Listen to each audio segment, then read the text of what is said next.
করে আমার ফ্যামিলির সাথে আমাকে দেখা করিয়ে দাও। ঠিক আছে চাচা, আসেন আমার সাথে আসেন।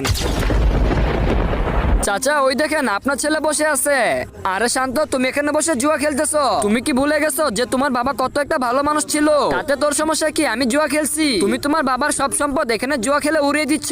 তোমার বাবা মারা গেছে এখনো তো 10 দিন হলো না। কমসে কম ওনার জন্য তো শুধু একটু দোয়া করতে পারো।